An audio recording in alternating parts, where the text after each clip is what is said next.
লগতে আমাৰ গোটৰ কিছুমান লোনৰ কাম কৰিব লাগে, সেই হিচাপে কৰিবলৈ হ'লে আমাৰ গোটত মানে প্ৰাধান্য দিয়া যিবিলাক CRO সকল আছে, CRO সকলৰ কিছুমান কাম বাকী থাকি গ'ল, যাৰ কাৰণে সেই কামখিনি CRO বিলাকে যদি কৰি দিয়ে তাৰপিছতে আমি সিহঁতৰ লোনৰ কামখিনি আগবঢ়াব পাৰিম। এই সন্দৰ্ভত আজি গোটেই CRO আৰু GRO সকলক মাতিছোঁ। প্ৰথমতে এটা আদৰণি বাকী থাকি গ'ল, এটা পৰিচয় আপোনালোকক দিবলৈ বাকী আছে।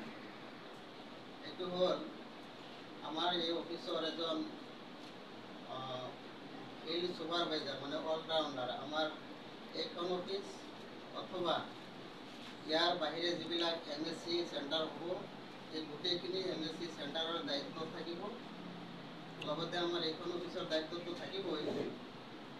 এই হিচাপে আমাৰ এজন ছুপাৰভাইজাৰৰ দৰকাৰ আছিল, এজন আছিলে। তেখেতে আমাৰ ইয়াত কিবা বেমেজালি কৰাৰ পিছত তেখেতক আমি ইয়াৰ পৰা বহিষ্কাৰ কৰিছোঁ। লগতে আমি তাৰপিছত লগে আৰু এজন ছুপাৰভাইজাৰক আমি এপইণ্টমেণ্ট দিছোঁ। আপোনালোকে চাগে তেওঁক চিনি নাপাব, গতিকে আজি মই চিনাকি কৰিবলৈ ওলাইছোঁ। তাই হ'ল আমাৰ তাছলিমা বাইদেউ। তাছলিমা বাইদেউক আমি আমাৰ এই অফিচ অথচ MSc অফিচৰ গোটেই দায়িত্বত ৰাখিছোঁ ছুপাৰভাইজাৰ হিচাপে। গতিকে তাইক এখন কলম গামোচাৰে আদৰণি জনাবলৈ মোৰ ষ্টাফৰ ৰিমজিমক মই আহ্বান জনাইছোঁ।